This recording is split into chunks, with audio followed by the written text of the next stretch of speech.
All right, today we're diving into a car that is so much more than just a machine. I mean, it's a statement. It's a massive piece of history and, well, it's an absolute masterpiece of German engineering. Let's get right into it. Okay, just take a second and look at this. This isn't just a car, right? This is a symbol. It's the story of a nation picking itself up, reborn from the ashes, and then restored to what you see here, absolute perfection. We're talking about resilience, incredible craftsmanship, and just an undeniable presence on the road. And you know this quote? It really says it all. When these cars first showed up, they were the absolute pinnacle, the top of the top. This wasn't about getting from point A to point B. Oh no, this was about making a declaration to the entire world that German luxury and quality, they were back. And maybe even better than ever. So, to really get what makes this car so special, we've got to go back. Let's rewind to the moment it was born. Because in a post-war world, a vehicle like this wasn't just transportation. It was Germany's big statement to everyone watching. I mean, can you even imagine the pressure? It's the early 1950s. In the wake of World War II, the German auto industry had this monumental task on its shoulders: prove, beyond a shadow of a doubt, that it could still build the best cars in the world. This was about national pride, for sure, but it was also about economic survival. And this was their answer, the Mercedes-Benz 300 series. It wasn't some rehashed, warmed-over pre-war design. Nope. This was the first completely new model from the company after the war. A bold, powerful, and seriously advanced machine built for one reason: to reclaim that top spot. And pretty quickly, the car got a nickname that would totally cement its place in history, all thanks to one very, very famous owner. Yeah, that's right. The car became known as the Adenauer. Why? Because German Chancellor Konrad Adenauer, the guy literally leading West Germany's recovery, he made the Type 300 his official state car.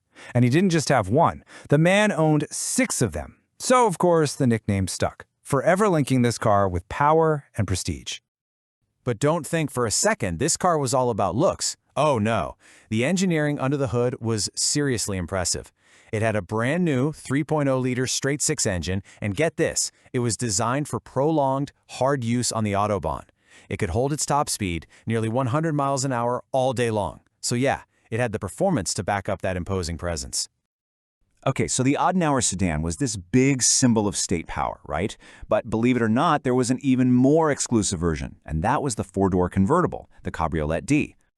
And when I say exclusive, I mean it. Just let these numbers sink in for a second. For the 300C series, Mercedes built over 1,400 of the saloons. But the Cabriolet D? Just 51. 51. That's it. That number alone makes it one of the absolute rarest post-war Mercedes models ever. So why so rare? Well, it all comes down to the craftsmanship. These were not assembly line cars. Each Cabriolet D was a hand-built masterpiece. People said the quality was right up there with the legendary pre-war 540K supercars. And the inside? It was just this symphony of sumptuous leather, gorgeous polished hardwood, and heavy, solid chrome-plated brass. Just pure old-world luxury. Okay, so all of that history brings us to the incredible story of one specific car, the very one we've been looking at. So let's meet our protagonist. This is chassis number 2905, and according to its original build sheet, it rolled off the production line on New Year's Eve 1952. How's that for a birthday? A special car destined right from the start for the US market. It was ordered in this stunning dark green with a matching gray-green leather interior. But the real kicker, the detail that's just mind-blowing, was the radio. It was fitted with an ultra-rare Becker Nürburg III, a 6-band unit with shortwave presets for cities all over the world. Just wild. So how rare are we talking? Get this. When a later owner contacted the Mercedes-Benz Classic Center about it, they had no idea. They didn't even know that this radio had ever been installed in a Type 300. Not until he showed them this car. So this car isn't just a car, it's literally a historical document. So the original owner used it for special occasions, weddings, anniversaries, that kind of thing, up until 1969. And then it was carefully put away in storage. And there it sat, like a sleeping beauty, for 3 whole decades, just waiting to be rediscovered.